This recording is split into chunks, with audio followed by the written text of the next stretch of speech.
Hello everyone, and welcome back to Project Moon Audiobooks. Today's episode will be part 2 of the Odyssey, and will cover books 3 and 4. I hope you enjoy. Book 3, An Old King Remembers. Leaving the ocean's streams, the sun leapt up into the sky of bronze to shine his light for gods and mortals on the fertile earth. Telemachus arrived in Pylos, where the Pylians were bringing to the beach black bulls for blue Poseidon, lord of earthquakes. There were 9 pews, 500 men on each, and each group had 9 bulls to sacrifice. They burned the thigh bones for the god and ate the innards. Then the Ithacans arrived, took down their sails, dropped anchor, and alighted. The goddess with the flashing eyes, Athena, first led Telemachus on shore, then spoke. "Do not be shy, Telemachus. You sailed over the sea to ask about your father, where the earth hides him, what his fate might be. So hurry now to Nestor, lord of horses. Learn what advice he has in mind for you. Supplicate him yourself, and he will tell you the truth. He is not one to tell a lie." Telemachus replied, "But Mentor, how can I approach and talk to him? I am quite inexperienced at making speeches, and as a young man, I feel awkward talking to elders." She looked straight into his eyes and answered, "You will work out what to do. Through your own wits and with divine assistance, the gods have blessed you in your life so far." So Pallas spoke and quickly led him on. He followed in the footsteps of the goddess. They reached the center of the town, where Nestor was sitting with his sons and his companions, putting the meat on spits and roasting it for dinner. When they saw the strangers coming, they all stood up with open arms to greet them, inviting them to join them. Nestor's son, Pisistratus, shook hands and sat them down, spreading soft fleeces on the sand beside his father and his brother, Thrasymedes. He served them giblets, and he poured some wine into a golden cup and raised a toast to Pallas, child of Zeus, the Aegis Lord. "Now, guest, give prayers of thanks to Lord Poseidon, and pour libations for the god. This feast is in his honor. Pay him proper dues. Then give the boy the cup of honeyed wine, so he can offer to the deathless gods libations. Everybody needs the gods. I shall give the golden chalice to you first, because the boy is younger, more my age." He put the cup of sweet wine in her hand. Athena was impressed with his good manners, because he rightly gave it first to her. At once she made a heartfelt prayer. "Poseidon, O shaker of the earth, do not refuse to grant our prayer. May all these things come true. Bring fame to Nestor and his sons, and grant gifts to the Pylians as recompense for this fine sacrifice. And may the quest for which we sailed here in our swift black ship succeed, and may we come home safe again." She made her prayer come true all by herself. She gave Telemachus the splendid cup with double handle, and his prayer matched hers. And then they cooked the outer parts of meat, and helped themselves to pieces, sharing round the glorious feast, till they could eat no more. Then first Geranian Nestor, horse lord, spoke. "Now that our guests are satisfied with food, time now to talk to them and ask them questions. Strangers, who are you? Where did you sail from? Are you on business, or just scouting round like pirates on the sea, who risk their lives to ravage foreign homes?" Telemachus was thoughtful, but not shy. Athena gave him the confidence deep in his heart to ask about his absent father, and to gain a noble reputation for himself. "Great Nestor, son of Neleus," he said, "you ask where I am from. I will be frank. I come from Ithaca, beneath Mount Neon, and I am here on private, family business. I came to gather news about my father, long-suffering Odysseus. They say he fought with you to sack the town of Troy. We know the place where all the other men who battled with the Trojans lost their lives, but Zeus still keeps Odysseus's fate in darkness. No one knows where he was lost. Maybe some hostile men killed him on land, or he was drowned in Amphitrite's waves. I beg you, tell me, did you see him die with your own eyes, or have you any news about where he may be? He must be lost. His mother surely bore him for misfortune. You need not sweeten what you say, in pity or from embarrassment. Just tell me straight what your eyes saw of him, my noble father. If ever he made promises to you and kept his word at Troy in times of trouble, remember those times now. Tell me the truth." Geranian Nestor, horse lord, answered him, "Dear boy, you call to mind how much we suffered, with strong, unyielding hearts, in distant lands when we were sailing over misty seas, led by Achilles on a hunt for spoils, and when we fought around the mighty city of Priam. Our best warriors were killed. Ajax lies dead there, and there lies Achilles. There lies his godlike friend and guide, Patroclus. My own strong, matchless son lies dead there too, Antilochus, who fought and ran so well. More pain, more grief. Our sufferings increased.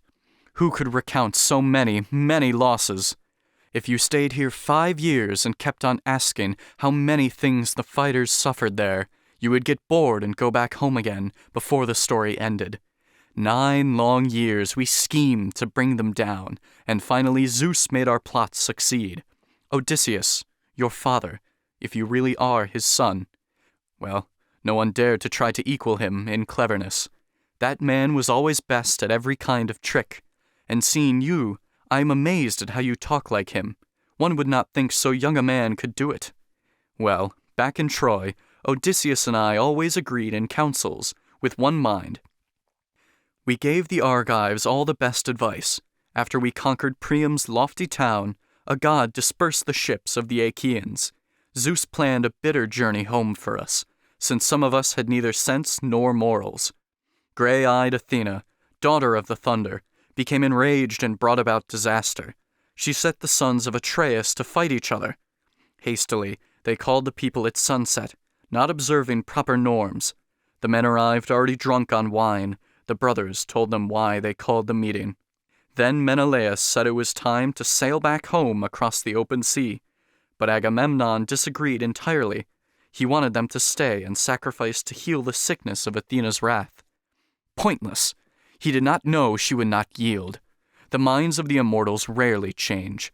So those two stood and argued angrily, and with a dreadful clash of arms the Greeks leapt up on 2 opposing sides. We slept that eerie night with hearts intent on hatred against each other, since Zeus meant us harm. At dawn, one group of us dragged down our ships into the sea piled high with loot and women, while half the army still remained there, stationed with Agamemnon, shepherd of the people. My friends and I set sail with all good speed. A god had made the choppy sea lie calm. We came to Tenedos and sacrificed, praying to get back home, but Zeus refused. The cruel god roused yet more strife among us. Your father's plans were always flexible. His men turned round their prows and sailed right back to make their peace again with Agamemnon. But I assembled all my fleet and fled. I understood some god must mean us harm. Then Diomedes roused his men to come, and ruddy Menelaus quickly sailed to meet with us on Lesbos, and we pondered our long sea journey. Should we travel north, go past the rocks of Chios to our left, to Syria, or under Chios, passing blustery Mimas? So we prayed for signs. The god told us to cross the open sea toward Euboea to escape disaster. A fair wind whistled, and our ships sped on across the journeyways of fish, and landed at nightfall in Geraestus. To Poseidon we offered many bulls, since we had crossed safely across wide waters. The 4th day the men of Diomedes moored their ships at Argos. I kept going on to Pylos. The wind the god had sent kept holding strong the whole way home. So, my dear boy, I have no news about what happened next. I do not know which of them has died and who is safe. But I can tell you what I heard while sitting here in my halls. You ought to know. They say Achilles' son led home the Myrmidons, and Philoctetes came back home with glory, and Idomeneus led back his crew to Crete. No man of his who had survived the war was lost at sea. And Agamemnon? You must have heard, though you live far away. Aegisthus murdered him, but he has paid a bitter price. How fortunate the dead man had left a son to take revenge upon that wicked, scheming killer, that Aegisthus, who killed Orestes' father. My dear boy, I see that you are tall and strong. Be brave, so you will be remembered. Thoughtfully, Telemachus replied, "Your Majesty, King Nestor, yes. Orestes took revenge. The Greeks will make him famous through the world and into future times. I wish the gods would grant me that much power against those men who threaten and insult me, those cruel suitors. The gods have not yet granted us this blessing, my father and myself. We must endure." Gerenian Nestor, lord of horses, answered, "Dear boy, since you have brought the subject up, I have been told about your mother's suitors, how badly they are treating you at home. But do you willingly submit to it? Or has a god's voice led the townspeople to hate you? Well, who knows? Perhaps one day he will come home and take revenge, alone, or with an army of the Greeks. If only Athena loved you, as she used to care for glorious Odysseus at Troy when we were doing badly. I have never seen gods display such favor as she gave when she stood by your father. If she helped you with that much love, the suitors would forget their hopes for marriage." Then Telemachus replied, "My lord, I doubt that this will happen. I am surprised you have such confidence. I would not be so hopeful, even if the gods were willing." Then the goddess spoke. "Telemachus, what do you mean?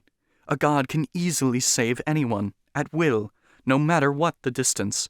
I would rather suffer immensely, but then get home safe, than die on my return like Agamemnon, murdered by his own wife and by Aegisthus. But death is universal. Even gods cannot protect the people that they love, when fate and cruel death catch up with them." Telemachus said apprehensively, "Mentor, this is upsetting. Change the subject. He has no real chance now of getting home. The gods have fenced him round with death and darkness. Let me ask Nestor something else. He is wiser and more informed than anyone. They say he ruled for 3 whole generations. He looks to me like some immortal god. So, Nestor, son of Neleus, tell me truly, how did the great king Agamemnon die? And where was Menelaus? Was he lost, away from Greece, when that Aegisthus dared to kill a king, a better man than him? How did that wicked trickster's plot succeed?"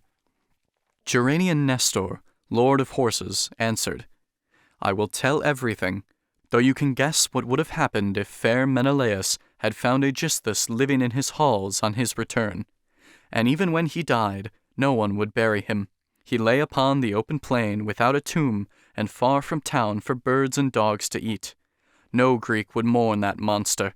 While we fought and labored at Troy, this layabout sat safe in Argos, seducing Clytemnestra, noble wife of Agamemnon. For a while she scorned his foul suggestions, since her heart was good. Moreover, when her husband went to Troy, he left a poet, ordered to protect her. But finally fate forced the queen to yield. Aegisthus left the poet to be eaten by birds, abandoned on a desert island. He led the woman back to his own house by mutual desire, and then he made numerous offerings on holy altars of animals and lovely gold and cloth. He had succeeded far beyond his hopes. And meanwhile, I left Troy with Menelaus. We sailed together, best of friends. We reached the holy cape of Athens, Sonion. There Phoebus with his gentle arrows shot and killed the pilot, Phrontis, as he held the ship's helm as she sped along. No man knew better how to steer through any storm, so Menelaus stopped to bury him with proper rites. At last he sailed again across the wine-dark sea, but as his ships rushed round the craggy heights of Malea, far-seeing Zeus sent curses on his journey, pouring out screaming winds and giant waves the size of mountains, splitting up the fleet. Some ships were hurled to Crete, to River Jordan, where the Sidonian people have their homes. There steep rock rises sheer above the sea, near Gortyn, in the misty deep. South winds drive mighty waves towards the left-hand crag, and push them west to Phaestus. One small rock restrains the massive currents. All the ships were smashed by waves against those rocks. The men were almost drowned. 5 other dark-prowed ships were blown by wind and sea away to Egypt. There Menelaus gathered wealth and gold and drifted with his ships through foreign lands. Meanwhile at home, Aegisthus had been plotting. He killed the son of Atreus and seized control of rich Mycenae, where he reigned for 7 years. But in the 8th, Orestes came to destroy him. He returned from Athens and killed his father's murderer, then called the Argives to a funeral, a feast for clever, scheming, cowardly Aegisthus, whom he had killed, and his own hated mother. That very day, rambunctious Menelaus arrived with all his ships crammed full of treasure. The moral is, you must not stay away too long, dear boy, when those proud suitors lurk inside your house. They may divide your wealth among themselves and make your journey useless, but I suggest you go to Menelaus. He recently returned from lands so distant no one would even hope to get home safe once driven by the winds so far off course. Over such dangerous, enormous seas, birds migrate there and take a year or more to travel back. Go visit him by ship with your own crew, or if you would prefer, you can go there by land. Here is a carriage. My sons can guide you all the way to Sparta, to Menelaus. Ask him for the truth. He will not lie. He is an honest man. The sun went down and darkness fell. The goddess, bright-eyed Athena, spoke to them. King Nestor, your speech was good and your advice was sound. But now slice up the tongues and pour the wine for Lord Poseidon and the other gods before we rest. Time now to go to bed. The light is fading, and it is not right to linger at a banquet in the dark. The people listened to Athena's words. The house slaves poured fresh water on their hands, and boys filled up the mixing bowls with wine, and poured it into cups, and first prepared the sacrifice. They threw tongues on the fire, then sprinkled wine, then each man drank his fill. Then Zeus's daughter and the godlike boy both rose to go together to their ship. But Nestor called to stop them.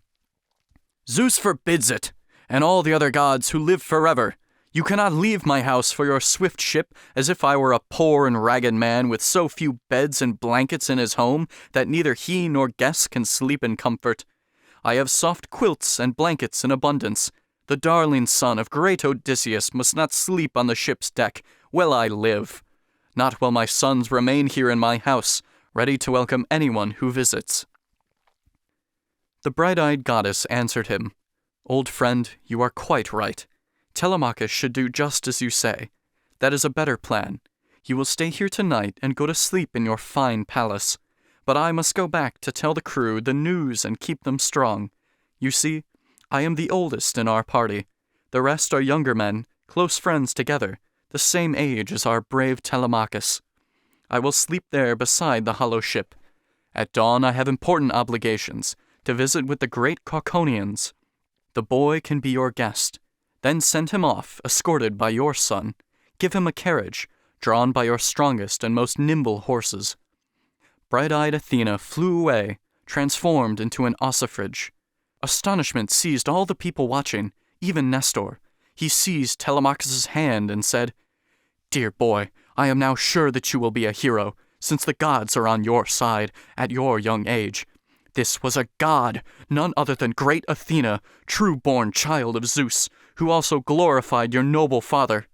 Goddess, be kind to us as well, and grant honor to me, my good wife, and our sons. Now I will sacrifice a yearling heifer, broad-browed and still unyoked, and gild her horns with gold to bless your journey. So he spoke, and Pallas heard his prayer. Gerenian Nestor led them and led his sons and sons-in-law inside his own magnificent great hall. When they were all inside, he seated them on benches and on chairs arranged in order, and he himself mixed up the bowl for them of sweet, delicious wine. He had preserved it 11 years. The slave girl opened it, pulling the lid off.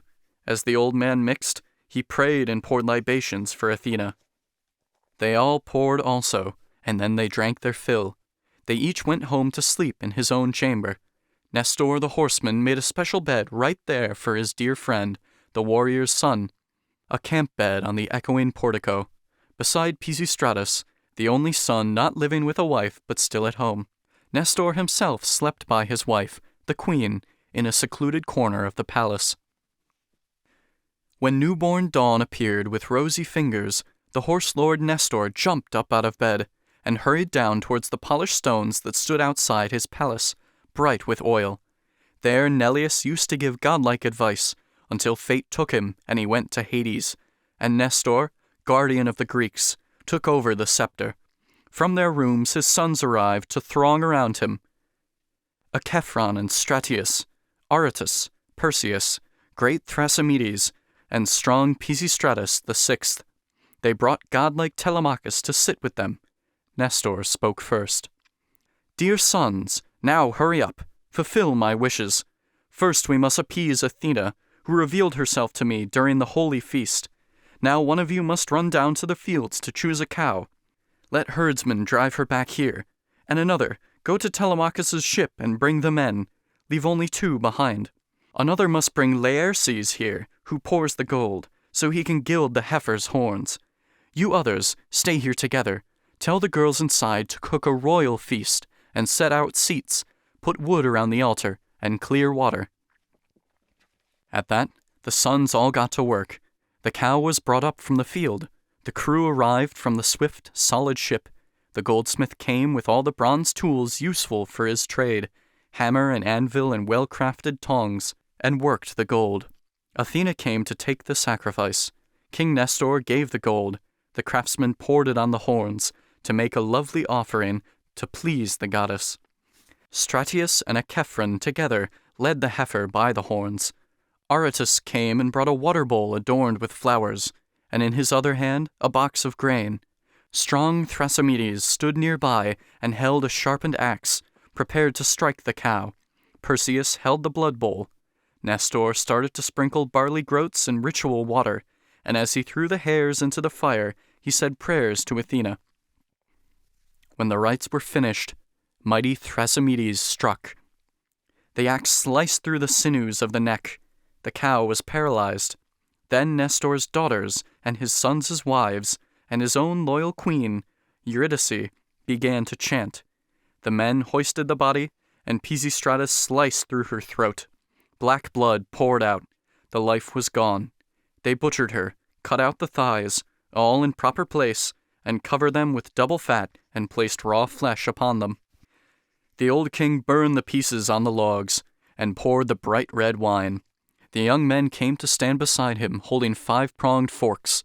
They burned the thigh bones thoroughly and tasted the entrails, then carved up the rest and skewered the meat on pointed spits and roasted it. Meanwhile, Telemachus was being washed by Nestor's youngest daughter, Polycaste.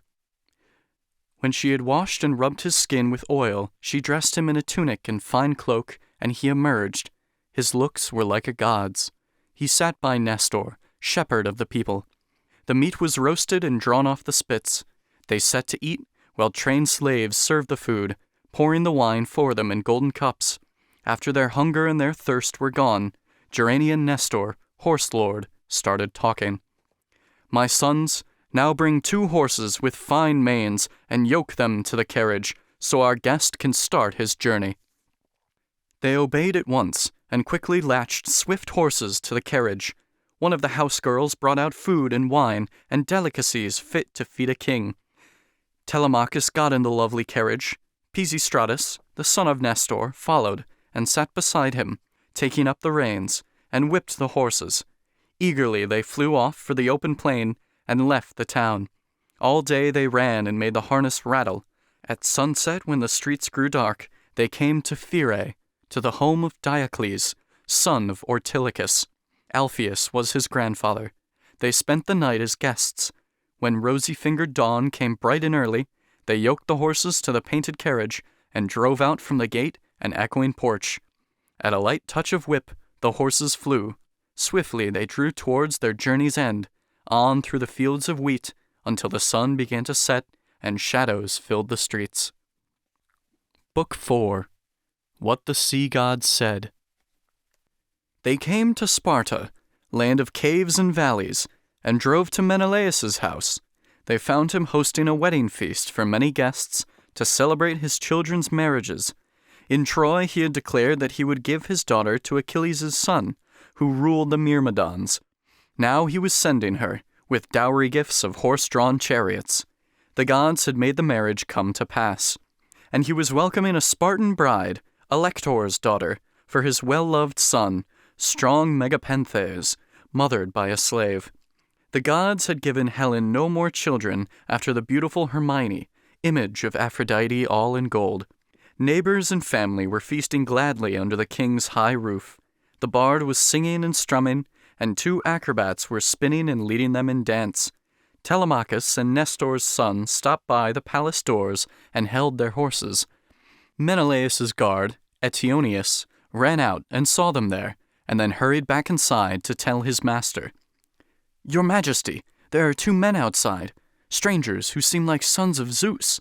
Please tell me, should we take off the harness from their horses, or send them off to find another host?" Flushed Menelaus shouted angrily, "You used to have some brains. Now you are talking like a silly child. We too were fed by many different hosts before returning home. As we may hope for Zeus to keep us safe in future times, untack their horses. Lead them in to dine." So Eteoneus rushed out from the palace and ordered other slaves to follow him. They freed the sweating horses from their yoke and tied them by the manger, which they filled with emmer that they mixed with bright white barley.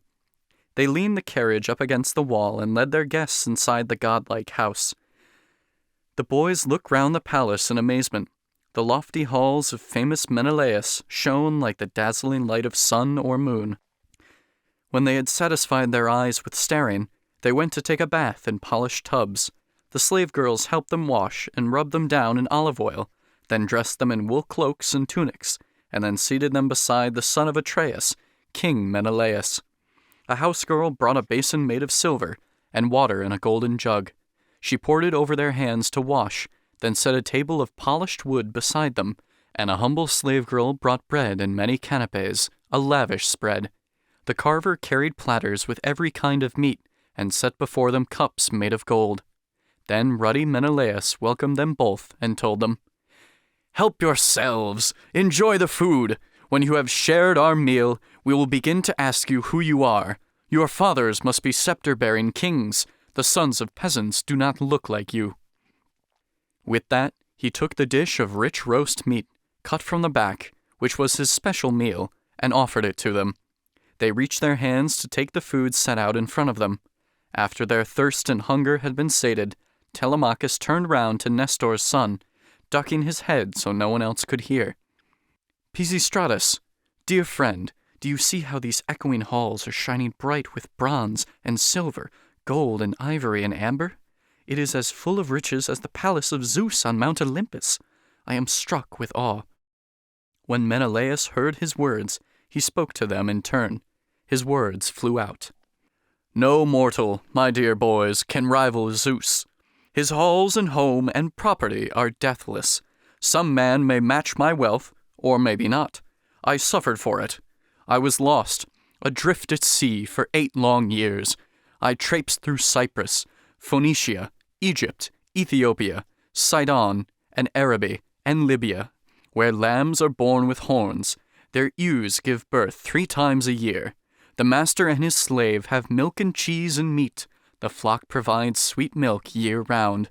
But while I wandered there accumulating wealth, someone crept in and killed my brother. His own scheming wife betrayed him. I can take no joy in all my wealth. Whoever they may be, your fathers have surely told you how much I have suffered. I lost my lovely home, and I was parted for many years from all my splendid riches. I wish I had stayed here, with just 1/3 of all the treasure I have now acquired, if those who died at Troy, so far away from Argive pastures, were alive and well. I sit here in my palace, mourning all who died, and often weeping. Sometimes tears bring comfort to my heart, but not for long. Cold grief grows sickening. I miss them all, but one man most. When I remember him, I cannot eat or sleep, since no one labored like him, Odysseus. His destiny was suffering, and mine the endless pain of missing him. We do not even know if he is still alive. He has gone so long. His faithful wife and old Laertes must grieve for him, and young Telemachus, who was a newborn when he went away." These words roused in the boy a desperate need to mourn his father. Tears rolled down his face and splashed down on the ground. He lifted up his cloak to hide his eyes, but Menelaus noticed and wondered whether he should wait until the boy first spoke about his father, or ask. As he was hesitating, Helen emerged from her high-ceilinged, fragrant bedroom, like Artemis, who carries golden arrows.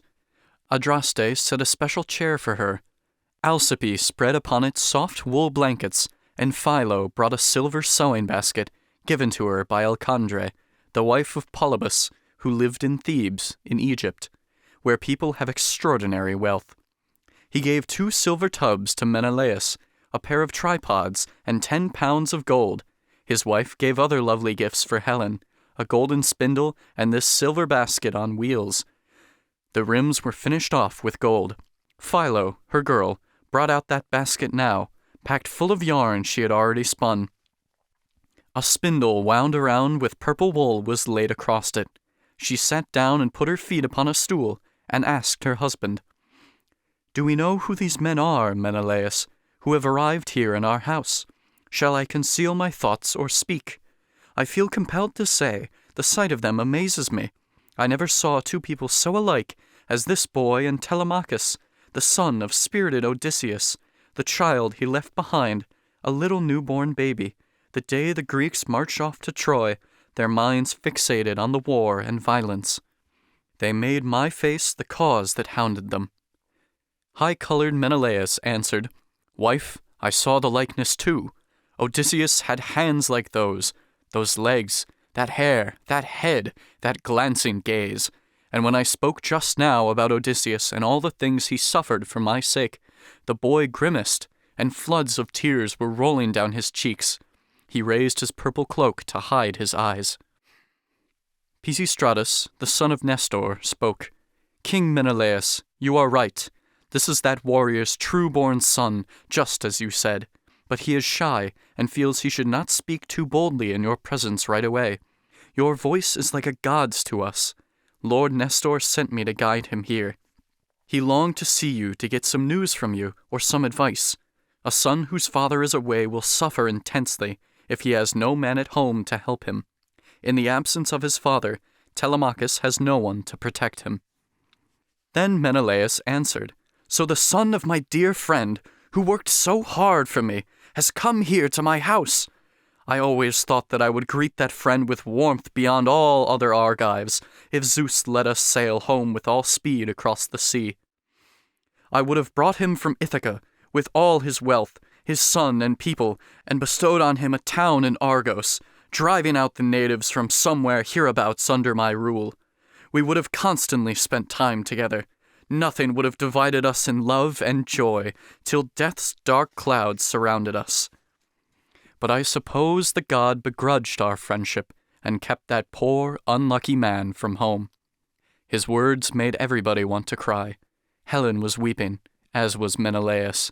Pisistratus's eyes were full of tears for irreplaceable Antilochus, killed by the noble son of shining dawn. Mindful of him, he spoke with words like wings. "King Menelaus, when we spoke of you back home in our own halls, my father Nestor always declared you are exceptional for common sense. So listen now to me. I disapprove of crying during dinner. Dawn will soon come. Weep then. There is no harm in mourning when a person dies. It is the only honor we can pay the dead, to cut our hair and drench our cheeks with tears. I had a brother named Antilochus, one of the bravest fighters in the army, a sprinter and a warrior. He died. I never got to meet him or to see him. Perhaps you did." King Menelaus answered, "My friend, you speak just as a wise man should, like somebody much older than yourself. You show your father's wisdom in your speech. A lineage is easy to discern when Zeus spins out a life of happiness, in marriage and in offspring. So he gave good luck to Nestor all his life. He aged at home in comfort, and his sons are wise and skillful spearmen. Yes, we will stop crying and turn our minds to dinner once again. Let them pour water on our hands. At dawn, Telemachus and I can talk at length." At that Asphalion, the nimble house-slave of mighty Menelaus, poured the water over their hands. They helped themselves to food from laden tables. Then the child of Zeus, Helen, decided she would mix the wine with drugs to take all pain and rage away, to bring forgetfulness of every evil. Whoever drinks this mixture from the bowl will shed no tears that day, not even if her mother or her father die, nor even if soldiers kill her brother or her darling son with bronze spears before her very eyes. Helen had these powerful magic drugs from Polydamna, wife of Thon, from Egypt, where fertile fields produce the most narcotics, some good, some dangerous. The people there are skillful doctors. They are the healer's people. She mixed the wine and told the slave to pour it, and then she spoke again. Now, Menelaus, and you two noble sons of noble men, Zeus gives us good and bad at different times. He has the power. Sit here, then, and eat, and I will entertain you with a story. Enjoy it. It is fitting to the times. I cannot tell of all the challenges steadfast Odysseus has undergone. But I will tell you what that brave man did at Troy when the Achaeans were in trouble. He beat himself and bruised his body badly and put a ragged cloak on, like a slave, then shuffled through the enemy's city streets. In his disguise he seemed a poor old beggar, hardly a man to sail with the Achaeans. He crept through Troy like that, and no one knew him except for me. I saw through his disguise and questioned him. He was too smart to talk, acting evasive. But I washed and scrubbed him with oil and dressed him, and I swore an oath that I would not reveal him to the Trojans before he had got back to his own camp. He told me all the things the Greeks were planning. On his way back, he used his long bronze sword to slaughter many Trojans, and he brought useful intelligence to tell the Greeks. The Trojan women keened in grief, but I was glad. By then I wanted to go home. I wished that Aphrodite had not made me go crazy when she took me from my country and made me leave my daughter and the bed I shared with my fine, handsome, clever husband. And Menelaus said, Yes, wife, quite right. I have been round the world, and I have met many heroic men and known their minds. I never saw a man so resolute as that Odysseus. How tough he was! And what impressive fortitude he showed inside the wooden horse. We fighters lurked inside to bring destruction to the Trojans. You came there too. Some spirit who desired to glorify the Trojans urged you on. Godlike Deiphobus was following you. 3 times you went around the hollow belly, touching the hiding place, and calling on us Greeks by name. You put on different voices for each man's wife. Then I and Diomedes and good Odysseus, inside the horse, heard you call out to us, and we too wanted to go out, or to answer from in there. Odysseus prevented us from going. Then all the other sons of the Achaeans were quiet. Anticlus still wished to answer. Odysseus's hands clamped shut his mouth and saved us all. He held him there like that, until Athena led you far away. Weighing these words, Telemachus replied, But Menelaus, all this makes it worse. My father's courage could not save his life, even if he had had a heart of iron. So now, show us to bed. We need the comfort of being lulled into a sweet, deep sleep.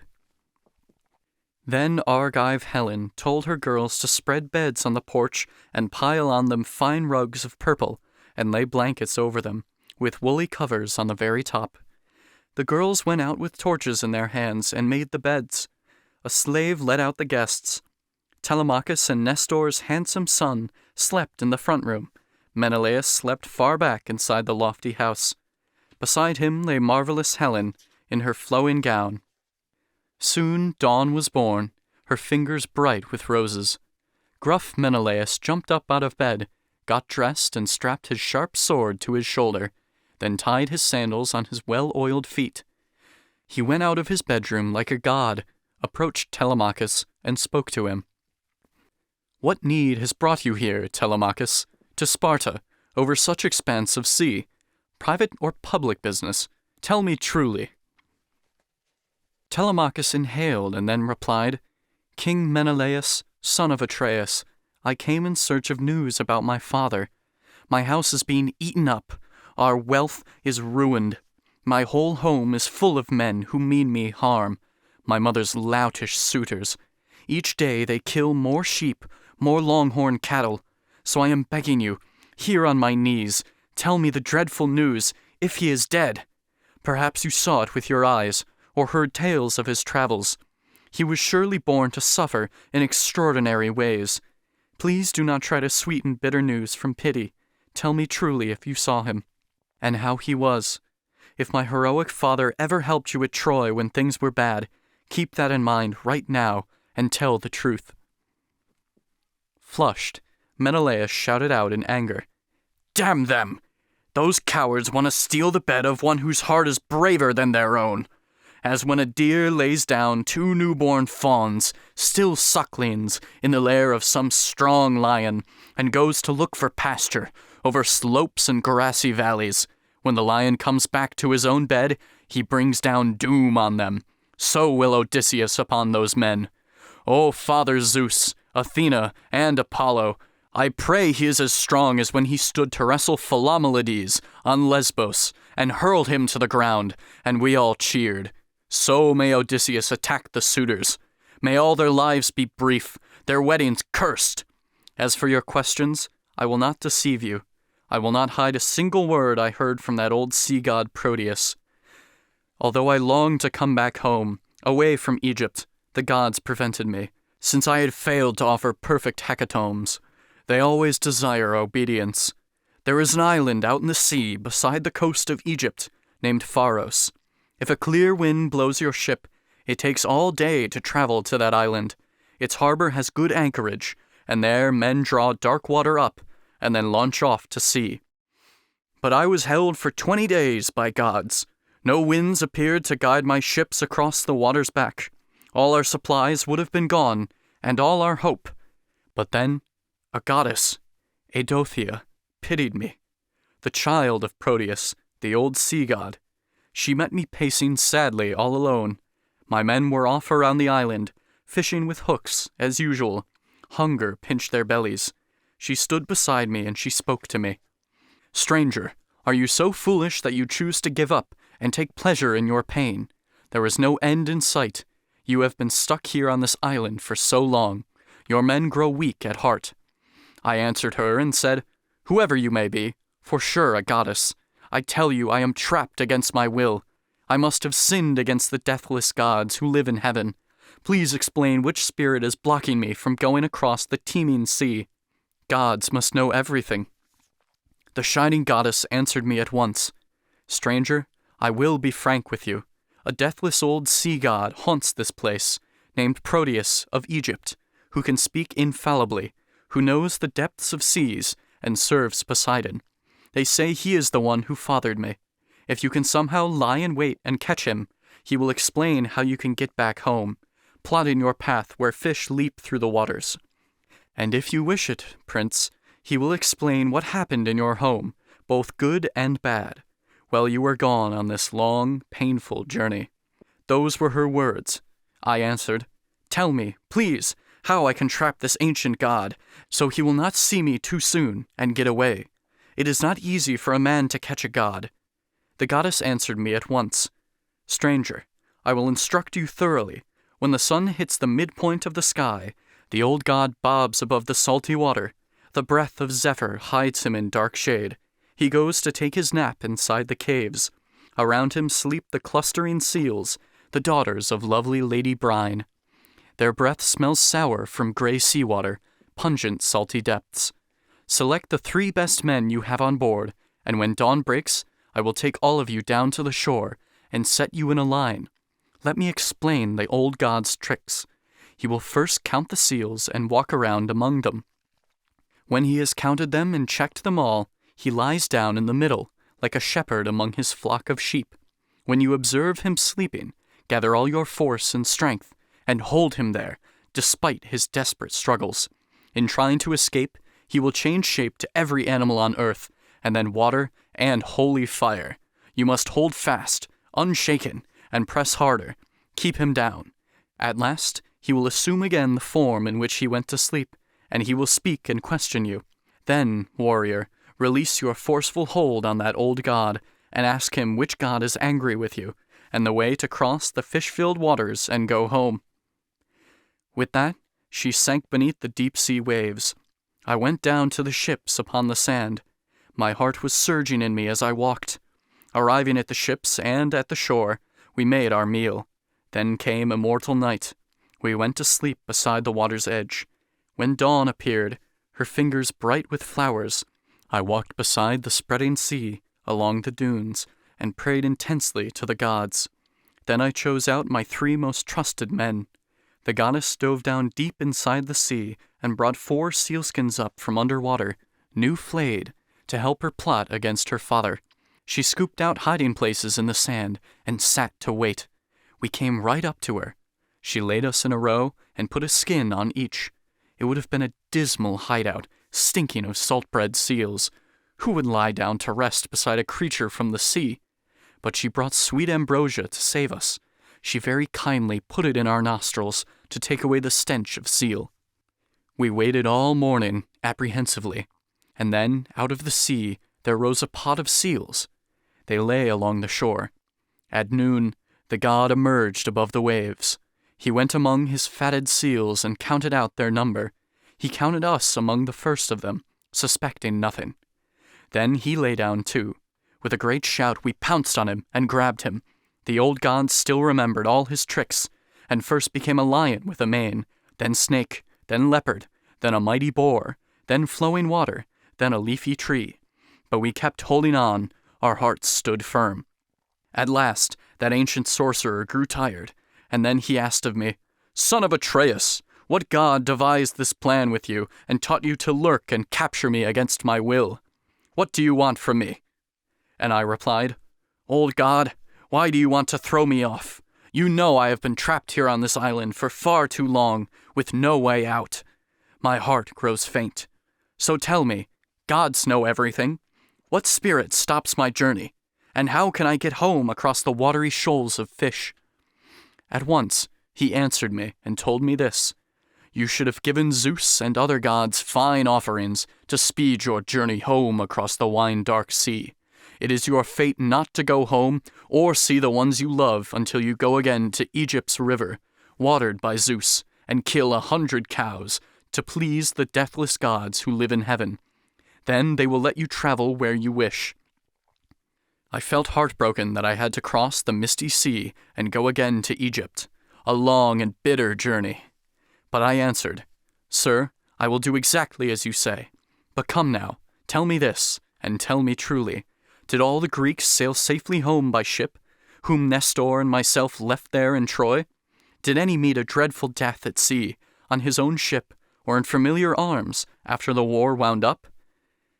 When I said this, at once he answered me and said these words: "O son of Atreus, why ask me this? You have no need to know or learn my mind. When I have told you, you will not be long able to hold back tears. So many men were killed, and many left behind at Troy. Just 2 of all the bronze-clad captains died while traveling back home. One more perhaps may be alive, trapped somewhere out at sea. Ajax was drowned, his ships were sunk. Poseidon first drove him to the rocks of Gyrae, then rescued him from the sea.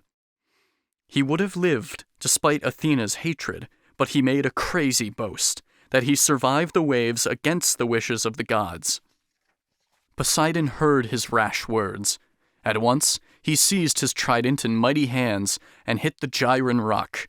One half remained, the other, on which Ajax sat as he boasted, cracked right off and fell into the sea, and carried him deep down. The boundless waves washed over him. He drank the salty brine and died. But Agamemnon survived. The goddess Hera saved his fleet. When he had almost reached the craggy mountain of Malea, a gust of wind took hold and bore him over waves where fish were jumping, across the rumbling depths to where all farms are finished, where Thyestes used to live, and now his son Aegisthus. After that, the route was clear. The gods made all winds fair. Then joyfully he set foot in his country, and touched and kissed the earth of his dear home. He wept hot floods of tears from happiness. But from the lookout post, the watchman saw him. Scheming Aegisthus paid that man 2 talents of gold to watch all year, so Agamemnon could not slip past unseen, or summon up his will to fight. The spy rushed off to tell the king. Aegisthus formed a plan at once. He chose the 20 best men in the land to lurk in ambush, and he told the house slaves to cook a feast. He rode out on his carriage and summoned Agamemnon, who suspected nothing. Aegisthus killed him over dinner, just as a person kills an ox at manger. All of the men who came with him were killed, and all of those of Aegisthus, all were killed. His story broke my heart, and I sat down upon the sands and wept. I did not want to go on living or to see the sun. I thrashed around and wailed. When I was done, the old sea god spoke words of truth to me. Now, son of Atreus, your endless weeping has gone on long enough. It does no good. Quickly, go home. You may still find Aegisthus alive, or else Orestes may have come and killed him. You can join his funeral. Those words made me a man again. My heart was warmed inside, despite my grief. My words took wings. I said, I know now of those two, but name the third who may still be alive, trapped somewhere in the wide expanse of sea, or may be dead. I know the news may hurt, but still I want to hear it. And he answered, It is Laertes' son, the Ithacan. I saw him crying, shedding floods of tears upon Calypso's island, in her chambers. She traps him there. He cannot go back home. He has no boats with oars or crew to row him across the sea's broad back to his own land. But Menelaus, it is not your fate to die in Argos. Gods will carry you off to the world's end, to Elysium.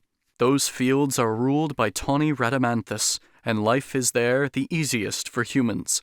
There is no snow, no heavy storms or rain, but ocean always sends up gentle breezes of zephyr to refresh the people there. You gain these blessings as the son-in-law of Zeus through Helen. Then the old god sank beneath the waves.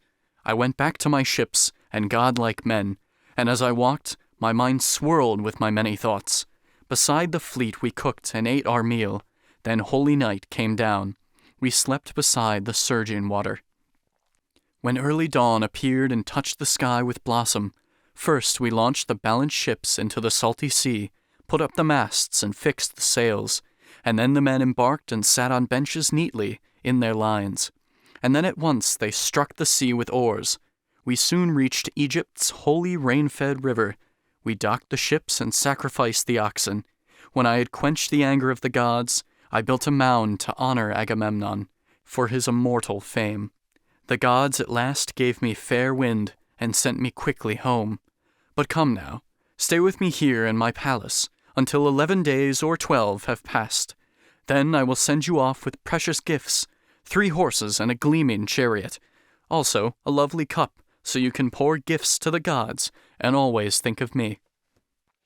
Then tactfully Telemachus replied, Please do not keep me here so long, my lord.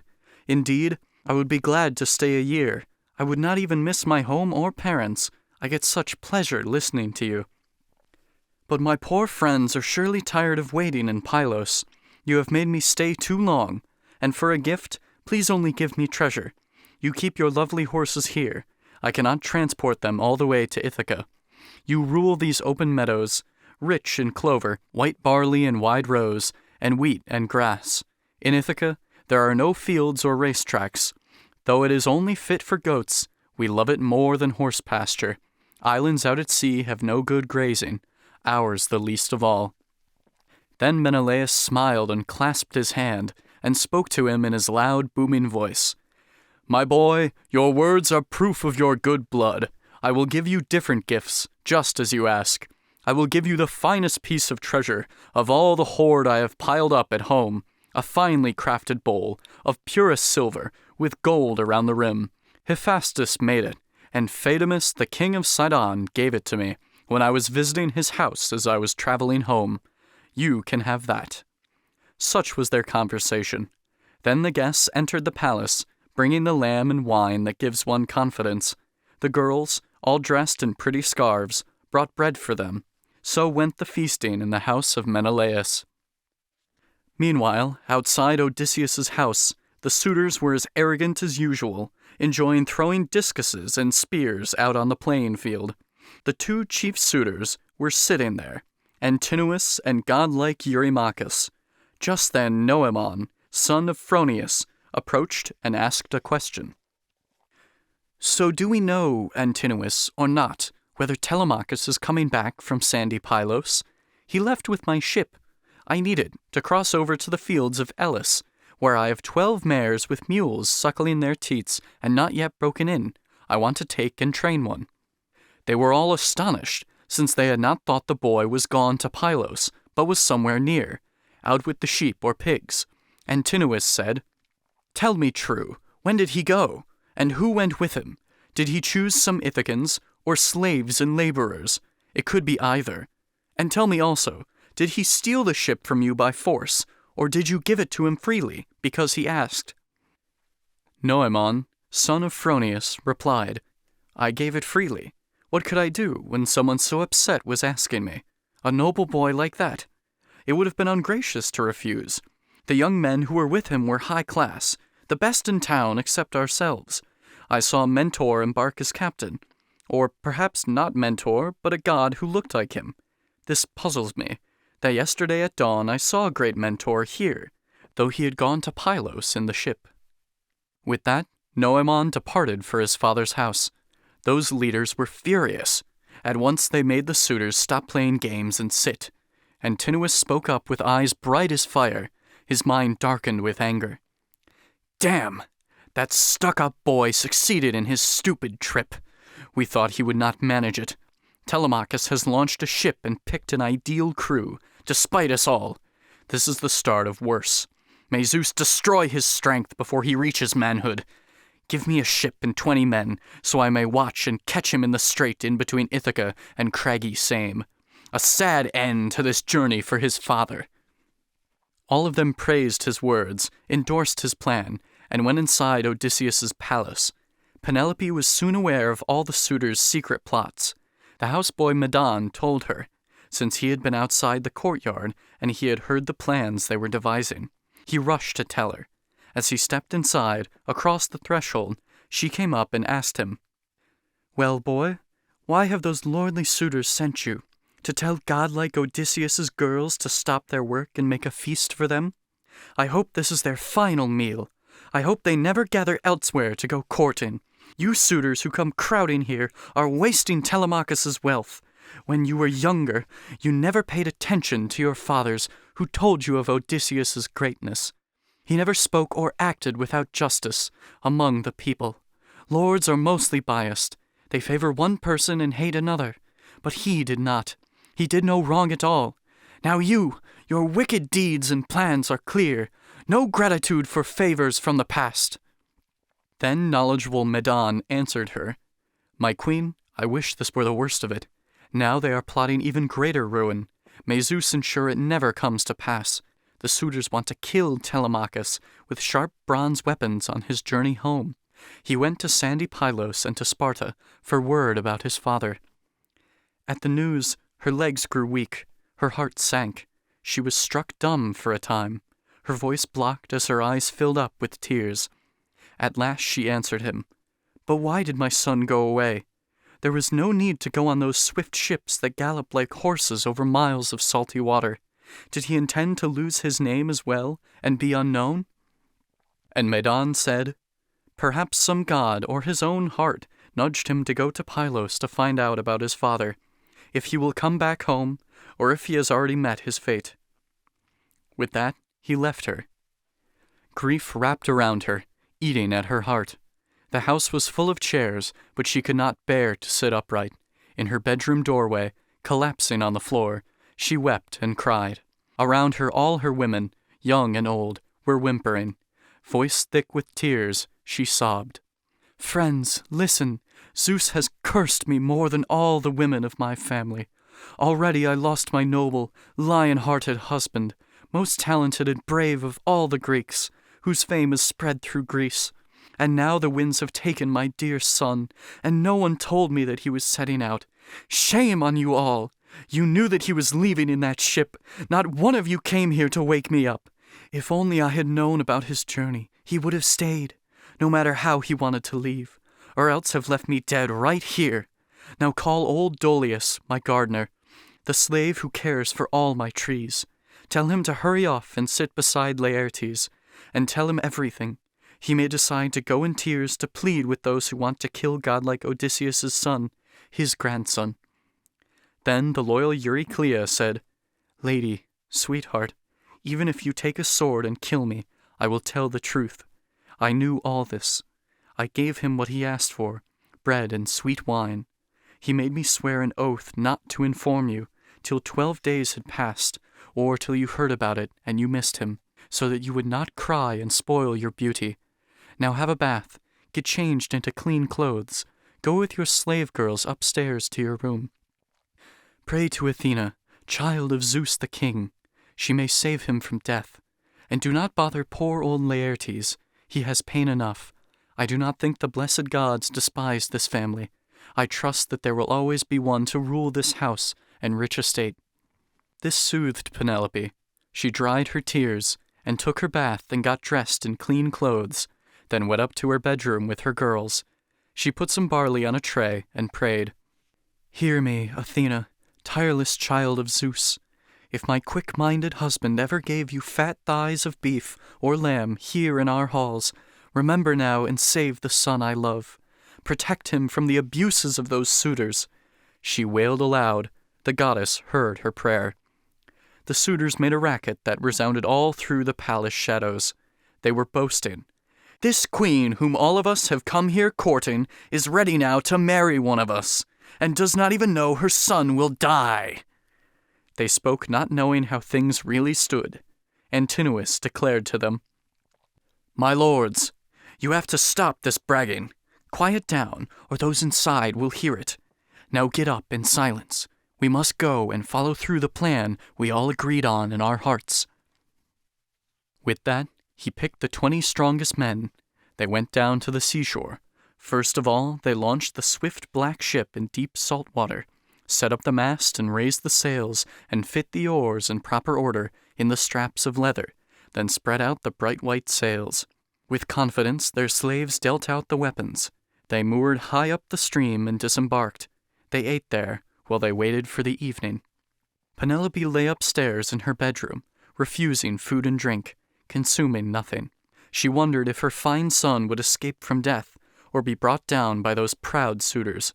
Her mind was like a lion caught by humans, terrified, as they throng and circle round him, trying to trap him. So sweet drowsiness subdued her, and she slept, her limbs relaxed. Athena, bright-eyed goddess, had a plan. She made a phantom looking like a woman, Ithaca, child of great Icarius, the wife of Eumelus, who lived in Phyrae. She sent it to Odysseus's house, to make Penelope feel less distressed and stop her tears of grief. It traveled through the latch's thong, and in her bedroom stood above her head, and asked, Penelope, are you asleep? And are you still upset? The gods who live at ease have no desire for you to weep or worry. No, your son is coming home. He has not wronged the gods. Intelligent Penelope, still sleeping sweetly inside the gates of dreams, replied, Sister, why have you come? Your house is far, and you have never visited before. You tell me to stop grieving and not feel the many pains that prickle at my heart. But long ago I lost my lion-hearted husband, a man more talented than any, famous throughout all Greece. Now my dear son has sailed off in a ship, though he knows nothing of hardship and the world. He is a child. I worry for him more than for his father. I shudder.